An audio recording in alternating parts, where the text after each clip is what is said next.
YCP senior నేత మాజీ మంత్రి కొడాలి నానిపై విజయవాడ 1 టౌన్ పోలీస్ స్టేషన్ లో ఫిర్యాదు నమోదైంది. యూట్యూబర్ ప్రశ్న రావణ్ అరెస్టుపై స్పందించిన సమయంలో కొడాలి నాని చేసిన వ్యాఖ్యలను తప్పుపడుతూ ఉమ్మడి వెంకటేశ్వరరావు అనే వ్యక్తి పోలీసులను ఆశ్రయించారు. ఫిర్యాదు ఆధారంగా పోలీసులు కేసు నమోదు చేసినట్లు సమాచారం. యూఏపీఏ చట్టాన్ని కొడాలి నాని ఉద్దేశపూర్వకంగా హేళన చేశారని ఫిర్యాదుదారు ఆరోపించారు. ఉప్మా చట్టం, ఇడ్లీ చట్టం అంటూ వ్యంగ్యంగా మాట్లాడడం ద్వారా చట్టాన్ని కించపరిచారని ఫిర్యాదులో పేర్కొన్నట్లు తెలుస్తోంది.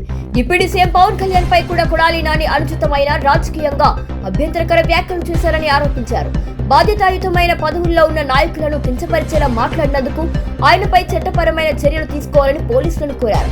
ఇక ప్రశ్న రావణ్ను ప్రభుత్వాన్ని ప్రశ్నించినందునే కొత్త చట్టాలను ప్రయోగించి జైలుకు పంపించారని కొడాలి నాని ఇటీవల ఆరోపించారు. పవన్ కళ్యాణ్ ను విమర్శించిన కారణంగానే జనసేన నాయకులు రావణ్ పై కక్షపూరితంగా వ్యవహరించారని కూడా వ్యాఖ్యానించారు.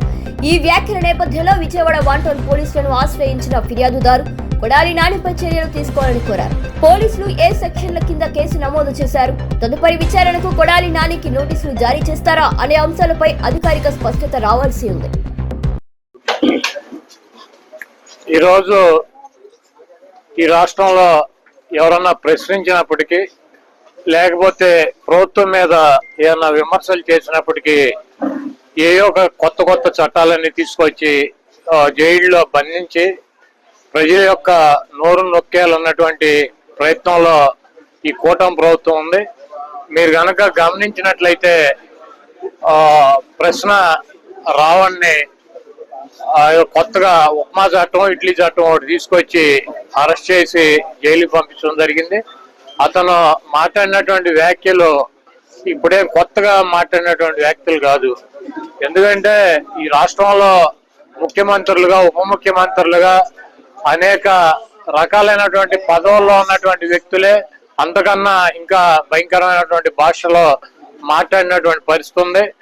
అతను ఒక సంవత్సరం కాలం నుంచి కూడా పవన్ కళ్యాణ్ ని ముఖ్యంగా ఎక్కువ అతని గురించి మాట్లాడతాం, అతని మీద పోస్టులు పెడతాం, ఇవన్నీ జరుగుతున్నాయి. కాబట్టి ఒక కక్ష కట్టినటువంటి వాతావరణంలో మరి పవన్ కళ్యాణ్ పార్టీ సంబంధించినటువంటి పార్టీ జనసేన కేసులు పెడతాం, అతన్ని పోలీస్ స్టేషన్లకు 4 స్టేషన్లకు తిప్పటం, అక్కడ జనసేన శ్రేణులు దాడికి వెళ్ళటం, అయినా కూడా మరి మేజిస్ట్రేట్లు బెయిల్ ఇవ్వటం వలన కొత్తగా ఉప్మా చట్టం అని ఒకటి తీసుకొచ్చి అతను జైలుకి పంపించడం జరిగింది. అదేమంటే రావణ్ అనే అతను వైసీపీకి సంబంధించినటువంటి వ్యక్తి మా పార్టీకి మేము డబ్బులు ఇచ్చి పనిచేస్తున్నాం అని చెప్తున్నారు. మీరు కనుక ఈ మొత్తం ఈ జరిగినటువంటి సంఘటన కనుక మనం పరిశీలించినట్లయితే తెలుగుదేశం పార్టీ వాళ్ళు ఎక్కడ కేసులు పెట్టలే అతని మీద. తెలుగుదేశం పార్టీ వాళ్ళు ఎక్కడ కూడా పోలీస్ స్టేషన్కి వెళ్ళి దాడులు చేయలే.